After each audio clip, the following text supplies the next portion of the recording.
Voilà, tel qu'annoncé, nous avons notre invité. Nous l'avons programmé pour le mois de juillet. Nous avons dit que nous allons le recevoir au mois de juillet. Le pasteur prophète. Pasteur, c'est générique, parce que vous savez, les thèmes pasteur, d'abord, c'est générique avant qu'on entre dans les spécificités. Même un prophète, un évangéliste, on l'appelle seulement pasteur. Ah, pasta. Pasta la busoana, alors que lui-même, il connaît qu'il est évangéliste. Maintenant, lui-même, quand vous lui demandez, vous dites, je ne suis pas pasteur, je suis évangéliste, je suis prophète. Lui, ici, c'est le prophète. Mais vous allez voir les régisseurs, quand j'ai dit, mettez prophète, il dit, ah, ça, pasteur, il dit que j'ai compris. Il dit que non, il est prophète. Prophète Daniel, bienvenue. Merci beaucoup, Jean-David. Voilà, soyez les bienvenus. Merci. Ça fait un peu longtemps qu'on vous a encore reçu sur ces plateaux. Oui. Beaucoup de... Alors, vous avez été au stade, hein? Stade des Martyrs. Pour le concert? Non, non. En fait, il y avait les concerts, il y avait aussi une prière pour la nation le 30. Non, non, je ne suis pas parti parce que... En fait, je comprends, vous n'êtes pas parti au concert, mais au concert des Ferrés, mais vous êtes parti quand même à la prière de la nation. Non, d'abord, le concert, je ne peux pas y aller. Je ne pouvais pas. Mais prière au stade, pour faire quoi? Parce que... Mais prière pour la nation. Non, prier pour la nation, moi j'ai prié pour la nation. Je suis parmi de ceux qui ont donné des messages et qui donnent, vous êtes témoin de donner beaucoup de messages pour la nation. Est-ce que vous avez reçu l'invitation? Oui, mais l'invitation ou pas, mais je savais déjà que je ne peux pas y aller parce que... ça, ce n'était pas Dieu. Dieu n'était pas dedans. Mais comment? Vous n'étiez pas là, Soni Kafuta non plus, parce que Soni Kafuta, c'est un ancien président de l'RSA, il devait y être. Et pourquoi? Parce que quand on sent, bon, quand il ne se sent pas intéressé, il ne voit pas l'intérêt d'y aller. Moi, je ne suis pas parti. D'ailleurs, j'avais un programme ailleurs et on a juste suivi à la télé comment cela était passé, et comment Dieu est bon, a fait que... Même Jésus, quand il marchait, il avait la foule qui le suivait. Parce qu'on a toujours... Tout le monde a besoin d'avoir des gens... La foule ne veut pas dire qu'il y a Dieu. Donc la foule ou pas ne veut pas dire qu'il y a Dieu. Non, non. Ce qui a fait la force de Jésus, qui a fait peur aux prêtres, aux sacrifiés, ou plutôt aux chefs politiques, c'était la foule qui suivait Jésus aussi. Et bon, on a tous suivi à la télé comment le stade était vide. Juste, malheureusement pour eux, c'était juste après le musicien. C'était le programme du 30 qui était complètement, parce qu'on ne sait même pas quel était le message, parce que jusque-là, le message, même le message... Prier pour la nation. Prier pour la nation. Prier pour le Congo. On prie prier pour le Congo. Congo. La paix dans l'Est de la République. Il faut Jean-David Kilolo, il faut arrêter de... c'est que le gens appelle des m'as-tu vu. Il faut essayer d'arrêter cette histoire-là. C'est du m'as-tu vu, ça? Bien sûr. Comment ce sont des choses... mais regardez, quand un seul pasteur, lui seul, organise une action au niveau de stade de martyrs, mais on écoute le message et puis on voit la délivrance, on voit la foule, on voit comment il réussit. Un seul. On a vu ça. Jusque-là, il n'y a personne, parce que j'aime souvent parler de lui, il n'y a personne qui a fait comme Général Soni au stade des martyrs. Et nous voyons déjà, les 14 ici, il sera veillé avec l'évangéliste, je crois, Kabundio Aleza. Nous allons voir. Il y a Kiziamina aussi. On voit de ceux qui ont fait. Mais comment vous êtes réunis plus de 300 pasteurs avec vos églises? Vous avez fait moins, je crois, en regardant là, c'était peut-être même moins de 400 personnes. Ça ne vous dit absolument rien. C'est parce qu'il ne faut pas... Mais c'est quoi? Parce que... Est-ce qu'ils ont juste... Ils ont cherché l'argent? Parce que, à ce que je sache, les pasteurs qui étaient invités, c'était des pasteurs de foule. Et seuls peuvent réunir... Voilà. C'est là que Dieu confond les hommes. C'est là que Dieu confond l'homme. Quand vous voulez, vous êtes des hommes de Dieu, vous courez derrière des enfants que vous êtes censés encadrer. Derrière la population, pendant que la population souffre. Au lieu que vous disiez la vérité, comme le temps d'Élie, à ces politiciens-là, vous allez pour les cajoler, vous allez pour les flatter, pour qu'ils vous donnent de l'argent, pour que toi, tu ailles manger chez toi. Le Seigneur continuera toujours à vous confondre. Plus de 300 pasteurs, comment on pouvait être réunis par un politicien qui vous appelle? Et tout ça pour qu'on voit et qu'on dise au chef de l'État qu'on prend l'argent, on vous donne, alors que cet argent-là, le chef de l'État prendra, il mettra ça pour la population. Et vous, les pasteurs, vous faites ça pour vos intérêts. Vous prenez les fidèles, vous les faites porter Or, il y a des églises, les 30 juin, là, on a organisé des prières au sein des églises. Par exemple, chez nous, il y avait une prière pour la nation. Il y avait le drapeau, on a prié. On n'a pas besoin de faire la publicité. Quand on prie pour son pays, on n'en fait pas de publicité. On n'invite pas les gens comme ça au stade pour montrer. Tout ça, ce n'est pas pour montrer Dieu, c'est pour montrer au chef de l'État que regarde, nous prions pour toi. Alors, c'est le genre de prière où la Bible parle en Matthieu que si tu veux prier, tu entres dans ta chambre, prie ton Père céleste, il t'écoutera, il te répondra. Ce qu'ils sont en train de faire là, même devant Dieu, le Seigneur est tellement en colère, il n'est pas content de ça. Voilà pourquoi il les a montré que je suis Dieu. Alors, qu'est-ce que vous reprochez à ces assises? Je reproche les intérêts qu'ils ont derrière ça. Ils ont mis les intérêts avant Dieu. Oui, avant tout ça, ce n'est pas Dieu. Ce n'est pas Dieu. Parce que vous savez quelque chose que le Seigneur a demandé pour la nation, pour les pays, ça c'est son. Nous avons le Saint-Esprit. La Bible nous parle de fruits du Saint-Esprit. Nous avons le Saint-Esprit, on comprendra. Nous, tout le monde sera motivé. Dites-le moi. Je connais des pasteurs qui étaient là, nos aînés qui étaient là. Dans son église, rien que son église, s'il organise une action, il fait des foules énormes, des plans. Mais qu'est-ce qui fait que lui seul peut remplir le stade des martyrs, mais ils étaient plus de 300, ils n'ont pas pu. Alors qu'un musicien venu de passer par là, il a même fait payer aux gens. C'était même un concert payant. Mais les stades étaient pleins. Les musiciens sont passés par là. Mais vous êtes plus de 300. 300 pasteurs. Plus de 300 pasteurs. Alors que chaque pasteur peut réunir beaucoup de gens. Beaucoup de gens, en lui seul. À l'époque, on connaît, bon, parce que ça ne s'est fait presque plus, l'histoire de campagne d'évangélisation publique. On a vu. Et on voit jusqu'aujourd'hui des gens. L'évêque Moukouna sera bientôt, je crois, c'est au stade, ou bien, je crois, ici au Palais du Peuple. Moukouna. Oui, j'ai vu. Pourquoi ils sont en train de mobiliser? Pour que les gens viennent, non? Et vous allez voir qu'il va faire plein. Mais pourquoi vous êtes réunis tous pour, entre guillemets, pour la nation, vous avez échoué? Ça ne vous dit rien. La Bible dit, même la nature ne vous enseigne-t-il pas? La nature doit enseigner les hommes de Dieu. Donc c'est quoi? C'était l'erreur du casting? Non, rien à voir. Ou on s'est adressé à des gens qui ont privilégié leurs intérêts. Non, Jean-David, ils étaient sûrs. Ceux des dieux. Ils étaient sûrs, ils ne savaient pas que seul Dieu qui avait les derniers mots. Et quand Dieu a décidé, et ils ont proposé, le Seigneur les a montré que c'est moi le Créateur, ces peuples-là souffrent. Il faut savoir dire la vérité. Vous savez, ça m'a étonné, j'ai suivi un jeune garçon, un monsieur d'un parti politique, qui a fait un point de presse, qui a dit des vérités énormes. Et ça m'a même étonné. C'est que des pasteurs qui entourent les autorités, des politiciens, ils doivent savoir leur dire la vérité. Ce n'est pas parce qu'on va te donner une enveloppe, toi tu vas aller vivre chez toi à la maison, alors que ces messieurs-là, c'est une âme à gagner. C'est une âme à gagner. Il attend de toi quelque chose, tu vas lui dire pour qu'il change aussi, parce qu'il est humain. Mais si vous ne l'aidez pas, comme le chef de l'État n'est pas Dieu, il ne voit pas partout, il ne connaît pas de partout. Il faut l'aider, il faut lui dire, il faut lui montrer, papa, ici c'est pas bien, regarde ce qui se passe, regarde. C'est comme ça que ça se passe. Le français dit tout flatteur vieux dépend de celui qui l'écoute.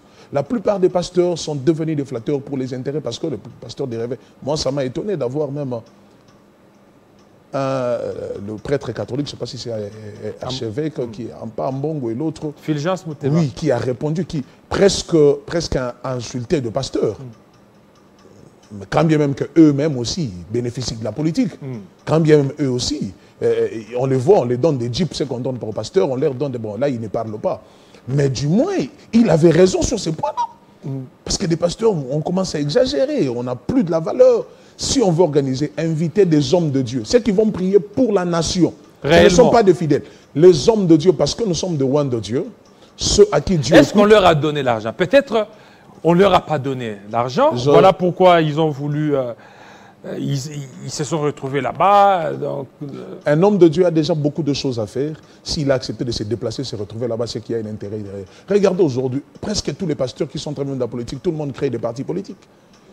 On est en train de vivre des scènes. Un pasteur avec une autre personne qui n'est pas pasteur. Il y a des guerres sans sens, des histoires qui ne tiennent pas debout. L'honneur du Seigneur. Tu passes à la télé, tu dis que moi je défends Christ, moi je suis allé pour changer, mais c'est que tu fais. Est-ce que votre église peut être transformée en parti politique? Jamais, en aucun jour. Je viens dimanche et puis vous me faites porter aussi les charmes. En aucun jour. Vous me dites que je vous nomme secrétaire. Ça c'est du blasphème. Donc ça ne peut pas? En aucun jour. Si Christ avait fouetté le gens dans le temple, c'est lui-même a dit, la maison de mon Père, ma maison sera appelée la maison de la prière et non le lieu dans lequel les gens viennent pour commencer à vendre. Donc l'église ne peut pas... Même dans des églises où les gens se réunissent pour l'histoire de quoi? De Banque Lambert. Banque Lambert. Banque Lambert, les réunions, les ficas se tiennent au sein des églises. Non, c'est du péché. La Bible nous dit en Deutéronome, nous, on ne va pas emprunter. C'est nous qui vont faire emprunter, ce n'est pas nous qui vont emprunter. Comment vous renversez la Banque Bible Lambert, ouais, que le pasteur, il a beaucoup de bandimi qui viennent là que pour... L'histoire de Banque Lambert. De Banque Et Lambert. puis tu prêches les gens la foi. Ouais. Et bon, ces textes-là, c'est ce qu'il dit en Deutéronome, tu fais quoi? Tu déchires ça? Et maintenant, les Finca aussi, il y a des pasteurs là qui... Mais regarde les conditions même de tous ces banques Lambert là. Même si ta mère est morte, si c'est le jour d'aller rembourser l'argent, il faut y aller. Et vous dites que ça c'est normal.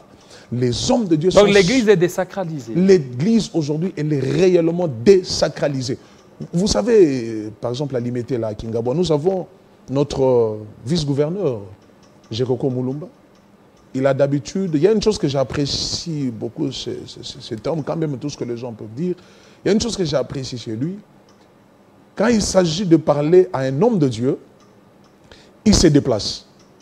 Il vient vers vous, vous parlez, et il vous dit ce qu'il a. S'il a quelque chose à faire pour l'église ou pour les gens, il le fait. Mais s'il veut faire pour la population, il appelle la population, parce que comme dernièrement, je l'ai vu, il appelle des gens au niveau d'un terrain, où il a remis même des véhicules, il a remis des motos. Et j'ai aimé, d'ailleurs je les salue pour les travaux qu'ils veulent commencer à faire pour arranger nos routes. C'est quelqu'un qui a fait quand même quelque chose de notre côté. Mais vous voyez, la plupart de nos candidats, des politiciens, vont dans des églises et ils exigent les chairs. Des chairs? Oui. Et puis ils passent devant? Ils passent devant, ils commencent à parler. Bon, cette chair-là, le bras droit du pasteur, il n'a jamais monté. Il passe difficilement. Difficilement. Mais vous prenez un païen, vous le faites passer par là. Moi, je pose la question. Moi, je crois que ce qui s'est passé au stade, ça doit interpeller beaucoup de pasteurs. Ça n'a rien à voir avec les politiciens. Donc, pour les politiciens, mais pour des hommes de Dieu, laissez les politiciens faire leur travail. Restons les conseillers des politiciens. Restons les pères des politiciens. Comme nous avons vu aux États-Unis, on voit le président, pas Obama, c'est lui qui était avant Obama, je crois que c'était Bush ou Clinton, qui s'est présenté devant Billy Graham, un homme de Dieu, et quand il était là, lui se tient debout pour les saluer, avec beaucoup de respect. Aujourd'hui, qu'est-ce qui se passe? Aujourd'hui, les églises du réveil, nous avons un vrai Dieu. Nous sommes une confession qui a le vrai, véritable Dieu. Mais regarde aujourd'hui, si Pape se déplace, on le reçoit facilement par des politiques. Mais un pasteur peut venir dans le bureau d'un politicien, on les fait attendre là comme tout le monde pendant 1 heure, 2 heures. Parce qu'on ne te considère pas. Il faut savoir connaître qui tu es. Si tu t'y connais, tu vas te donner de la valeur. Quelqu'un comme mon stade là, je ne pouvais pas y aller. Quand bien même je ne suis pas célèbre, très connu, mais je ne pars pas. Alors, pasteur, il y a cette histoire de kidnapping qui prend de l'ampleur à Kinshasa. Qu'est-ce que l'Église doit faire? Merci beaucoup, Jean-David, pour cette question. C'est une question qui nous préoccupe énormément. J'ai vu, j'ai suivi à la télé, j'ai pleuré, j'ai versé des larmes. Tous on dit qu'à un certain temps, l'Église aussi a joué dans ce rôle-là. Il y a des TikTokers, des influenceurs. Oui. Ils deviennent des influenceurs à cause des prédications. Comment ça? Des prédications des évangélistes qui leur disent, vous pouvez influencer le monde, vous pouvez dominer le monde. Maintenant, ils sont là, alors, en mettant en œuvre ou en pratique ces prédications, ils deviennent des influenceurs sur les statuts, sur TikTok. Et vous allez voir, la plupart de ceux qui sont là, ils mettent toujours des chansons religieuses là. Non, bon, le problème c'est que peut-être il comprend mal l'enseignement là. Mais moi je dirais, ce qui se passe actuellement, c'est inacceptable. La RDC et quelques pays africains, on utilise mal l'Internet, même des pasteurs. En fait, aujourd'hui, c'est difficile même à différencier pasteur avec un païen quand ils sont dans les TikTok. C'est pour ça, des gens comme nous ici, je n'utilise pas ça. N'utilisent pas ça pour éviter certaines choses. Comment vous êtes dans des TikTok? Tu suis quelqu'un dans les TikTok qui n'a fait qu'une chose de 2-3 minutes. Toi, tu crois que c'est ça sa vie? Et voilà aujourd'hui tous ces filets que nous voyons, que les gens étaient en train d'aimer, d'apprécier sur TikTok. Or, ce sont des assassins. Ça n'a rien à voir avec l'histoire d'église. Le problème, c'est l'enseignement que vous donnez. Quand vous dites que les évangélistes parlent. Moi, j'ai suivi un évangéliste qui est passé, qui a fait des TikTok, qui a parlé que les gens vont mourir. En fait, il y aura des scandales qui vont se passer au mois de juin. Est-ce que l'Église peut apporter aussi une réponse à cette histoire de kidnapping? Tout à fait. L'Église. Tout à fait. Il y a un téléspectateur qui nous suit, M. Robert. Un des téléspectateurs, lui, c'est un politique. Mais M. Robert, il dit, nous ne sommes plus au Moyen-Âge où c'est la religion qui expliquait tout et semblait répondre aux problèmes de la société. C'est terminé cette manière de voir et traiter les problèmes de la société. Au temps moderne, c'est aux institutions officielles de régler les problèmes de la société, dont celui de la prévention et de la répression de la criminalité. L'Église a un très grand rôle que beaucoup n'ont pas. Aujourd'hui, c'est grâce à l'Église. Je veux vous faire voir une chose. C'est l'Église aujourd'hui qui réussit à former, à enseigner. Grâce à l'Église, il y a un peu beaucoup de... Il y a moins un peu de cas pareils. Vous voyez? L'Église enseigne et le pasteur encadre. Aujourd'hui, l'Église, par exemple, je prends l'Église, je parle de confession religieuse, par exemple, du réveil. Ils font un grand travail. C'est vrai, il y a des dérapages. Parce que tel que ça existe ici chez nous, une personne, un individu, outre sa famille, il y a l'école, l'église. L'église qui est le dernier. Où la personne reçoit aussi l'éducation. Tout à fait. Il y a certaines personnes qui ne parlaient pas français chez eux à la maison. Mais grâce à l'église, ils parlent et ils lisent maintenant bien. Voilà, ils lisent bien et commencent beaucoup plus à s'adapter. C'est que l'église joue aussi un très grand rôle. Il y a beaucoup qui se sont échappés de l'éducation familiale. D'autres n'ont vu la situation du pays, ils n'ont pas de moyens d'étudier. Et dernier lieu de refuge, c'est l'église. Et à l'église, par exemple, chez nous, on organise des actions, on organise des formations. À l'église, nous avons eu beaucoup d'enfants où on a enseigné, on les a même amenés à l'école. L'église joue un très très grand rôle. Malheureusement, il y a de ceux aussi. Le problème, c'est pour ça, Paul a dit, dans l'esprit, il faut ajouter de la connaissance. Quand tu es un homme de Dieu, tu dois aussi être un homme instruit. Instruit. Oui. Mais il y a des pasteurs là qui disent c'est l'esprit. Hein, non, c'est faux. Et ils ne veulent pas, peut-être... C'est pour cela qu'ils sont aujourd'hui, ils ne sont pas différenciés avec les musiciens. Quand tu vois un pasteur, même un homme de Dieu, même ton accoutrement, même ta façon de parler, c'est tenir même devant les gens, tout ça compte. Et tout ça, ça passe par l'école que tu es passé. Un homme de Dieu doit être un homme instruit. C'est possible être même un homme étudié. C'est pour cela, vous voyez, l'apôtre Paul a eu la grâce de beaucoup écrire parce que c'était quelqu'un qui était très équilibré d'un côté romain, de l'autre côté juif. Et c'est ça qui fait que quand tu es comme ça, tu sauras éduquer les gens qui te suivent. Parce que tu es comme une miroir. Tu es quelqu'un dans lequel les gens suivent.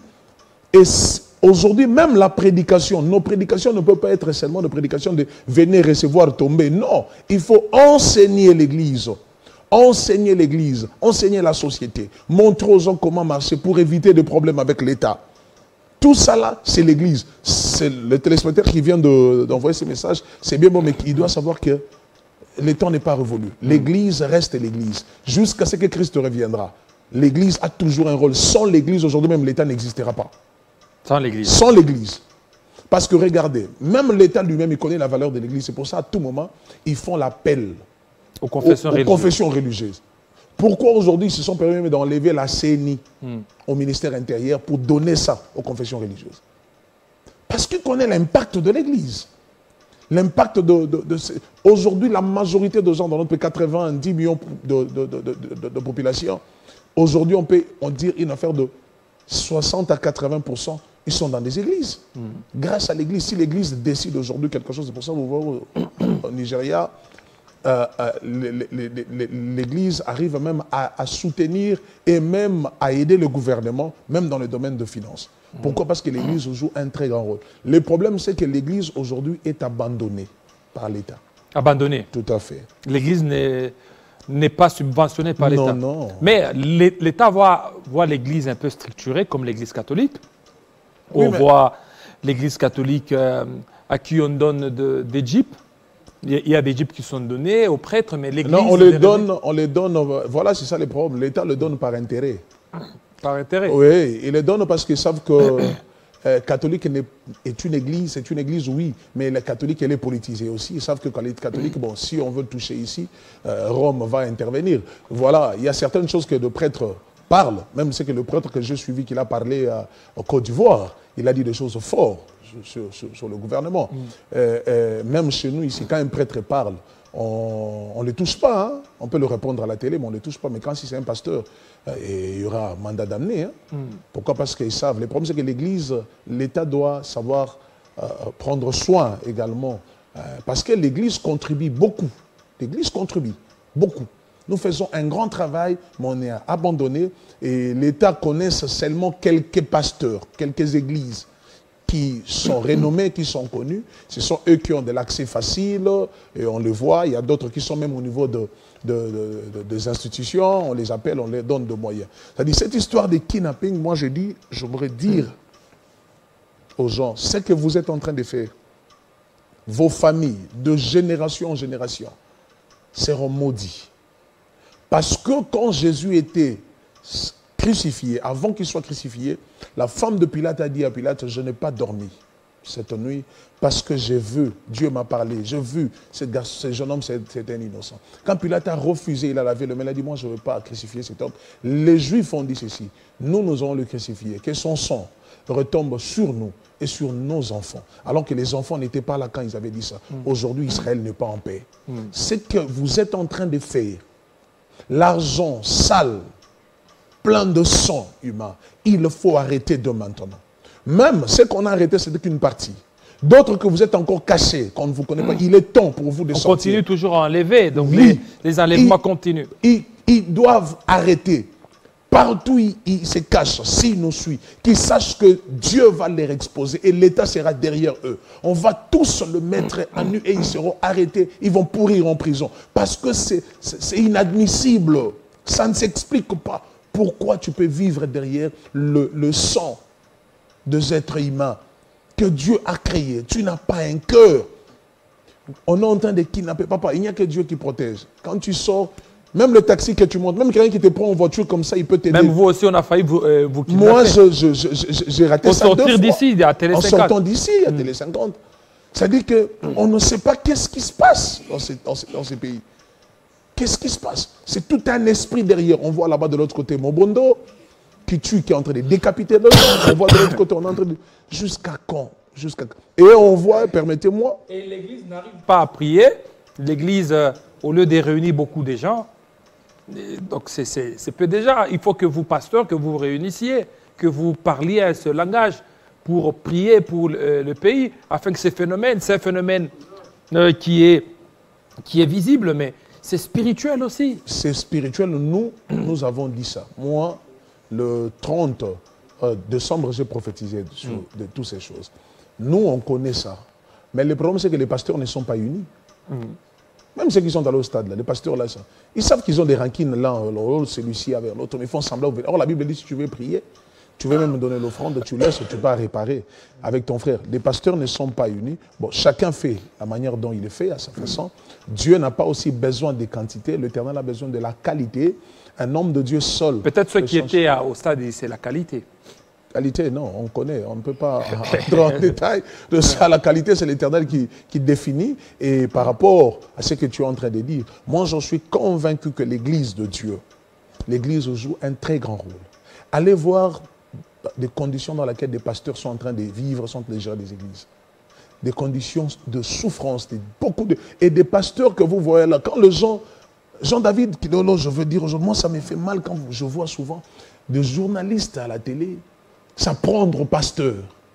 Ça me fait très mal. Parce que je trouve que les pasteurs se livrent dans des histoires comme des pétages, dans autre chose. Et donc, pourquoi les journalistes n'exposent pas leur vie à la télé? Ce sont les pasteurs qui se livrent, qui font à ce que les journalistes parlent d'eux. Mais il faut pas pourquoi les journalistes ne parlent pas de leur vie à la télé? Pourquoi ils prennent que la vie des autres?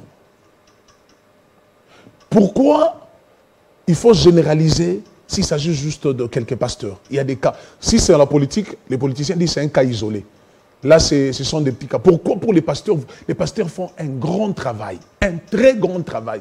On réunit des couples, des familles, des couples qui voulaient se déchirer, on les remet, on enseigne, on prie pour la nation, on fait beaucoup de travail que les autres ne le font pas. Par exemple, nous, là, nous avons une action nous avons un programme à l'église que nous avons organisé, nous avons 14 matins. 14 matins. Guilla, tu peux nous balancer la photo 14 matins. De 14 matins. Voilà, 14 nous avons, matins. Oui. Et nous avons 14 matins, c'est un grand programme qui vient de commencer. Nous parlons sur les mystères de songe. Pendant le moment saison sèche comme ça. C'est 12 matins, 14. Comment? Ah, voilà, à 14 matins. Oui, c'est du 3 au 15. Et nous sommes là chaque jour de matin de 5h à 7h. Et nous sommes en train d'expliquer le mystère de songe. C'est que des rois même ont rêvé. Vous savez que même notre président de la République, il arrive qu'il rêve. Il fait des songes, peut-être... Il faut quelqu'un qui va interpréter. C'est pour cela que Nebuchadnezzar pouvait dire aux gens, à ces gens, il a dit que j'ai fait un songe, mais il demande aux devins, aux magiciens, il dit, donnez-moi et les songes et son explication. Ils étaient incapables. Parce qu'ils savaient l'interprétation, vous pouvez inventer. Mais le songe que la personne lui-même a fait, vous n'allez pas inventer. Alors, ils étaient incapables. Il avait fallu un Daniel, comme moi là, il avait fallu un Daniel qui avait l'Esprit de Dieu, pour donner l'interprétation, d'abord le songe et son interprétation. Et c'est comme cela que le roi a crié, il a dit, c'est le Dieu des années qui est le vrai Dieu. Beaucoup de gens souffrent aujourd'hui, ils ont des songes qu'ils ont fait. Or, tout songe est lié à ton avenir, est lié à ta destinée. Tout songe. La Bible dit, l'Éternel, c'est d'ailleurs notre thème principal, notre texte de base, la Bible dit, l'Éternel parle d'une manière, tantôt d'une autre. Mais l'homme ne tient, il parle par de songes, mais l'homme ne tient pas compte. C'est un grand programme qu'on avait déjà débuté. Aujourd'hui, c'était notre 6e jour. Et un service très capital. Les gens viennent, les gens sont bénis. Et les gens maintenant commencent à se réveiller, comprendre. J'ai rêvé tel, j'avais vu ça dans ma vie. Et voilà, maintenant, aujourd'hui, le Seigneur a permis au travers des enseignements, ils sont maintenant révélés. Ils comprennent maintenant l'importance de ce qu'il avait négligé. Ce qui a fait la force de Joseph, c'était le songe qu'il avait fait. La Bible parle de songes. Dieu communique avec les hommes par des songes. Tout le monde n'est pas appelé. Aujourd'hui, tout le monde devient prophète. Tout le monde devient visionnaire. Il voit. Non, tu n'es pas censé de voir quand tu pries. Mais Dieu peut venir te visiter quand tu dors. Ça, c'est obligatoire. Et tu dois y retenir. Mais tu n'es pas forcément obligé de faire des visions, inventer des prophéties, des choses que tu n'as pas vues. Mais quand tu dors et que tu es bien, tu dors, le Seigneur va venir te visiter. Il va te parler. Maintenant, le songe là, il faut aller chercher. C'est lui dont à laquelle l'Éternel a donné cette interprétation. Il interprète. Malheureusement, aujourd'hui, tout le monde devient celui qui peut interpréter. Tout le monde commence à faire tout. Tout le monde commence à faire tout. Je me demande comment tu peux faire tout, toi seul. Même Paul n'a pas fait. Mais l'Église actuellement, quand tu rêves, tu dois venir auprès d'un homme de Dieu. C'est lui qui a l'habilité, c'est lui à qui Dieu a appelé. C'est lui qui va te donner maintenant l'interprétation de ce que tu as vu. Et il va t'aider, te donner l'orientation, comment tu peux prier pour soit détruire de mauvaises choses que tu as vues, soit accomplir, que Dieu accomplit ce que tu viens de voir de positif. C'était un grand travail et c'était un grand service. Les gens sont en train de venir, les gens sont bénis. Et nous sommes là jusqu'au 15 juillet, comme nous sommes saison sèche, c'est le moment aussi de vacances. Mais il fait froid, non? Vous ne voyez pas ça? Non, à Kinshasa, il ne fait pas froid. Bon, en fait, sais Kinshasa, que peut-être par rapport vous faites allusion au Katanga, oui. Mais ici, il fait froid. Bon, froid par rapport... Par exemple, ici à Kinshasa, il fait froid. Il ne fait pas froid comme Lubumbashi, mais ici, il y a des rhumes bizarres. Oui. Contrairement à Lubumbashi. À Lubumbashi, il fait très froid. Mais ici, il y a des rhumes, il y a de tout interminable quand il fait froid. Oui, mais Jean-David, si vous posez la question en tout quinois, en fait, 90%, vous voulez aller en Europe, il va dire oui. Mais alors qu'en Europe, il fait froid. Il fait très froid. Ils vont s'habituer. Ils vont s'habituer, mais qui s'habituent d'abord avec le froid. Là, c'est l'effet le matin, de venir à l'église et d'écouter la parole.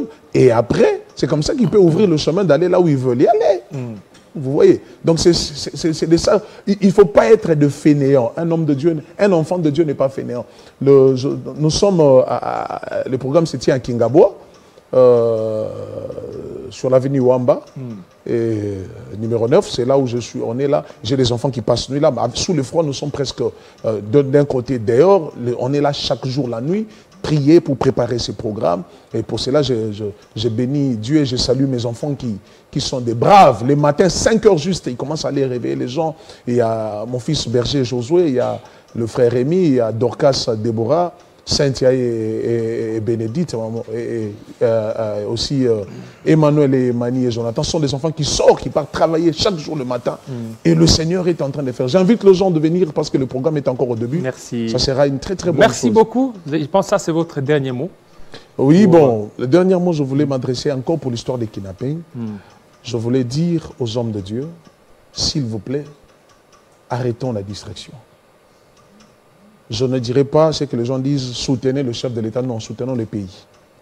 Prions pour notre pays. La Bible dit, prie pour ton pays. Il faut prier pour ton pays et qu'il y ait la paix. Ce qui se passe, ça doit nous interpeller. On doit prier parce que cette histoire, c'est spirituel. On doit arrêter ça. Il faut que ça s'arrête par le nom de Jésus-Christ et en soutenant aussi nos institutions par rapport au travail qu'ils vont faire pour qu'ils arrivent à mettre la main, et ceux qui sont à la police, mettre la main à tous ces brigands, tous ces assassins, afin que nous puissions vivre en paix. Que Dieu vous bénisse. Merci et amen. Alors, on suit dernière livraison avec Héritier Tambour. Merci beaucoup Jean-David. Rebonjour mesdames et messieurs, on se retrouve pour cette dernière livraison de la Minute Info.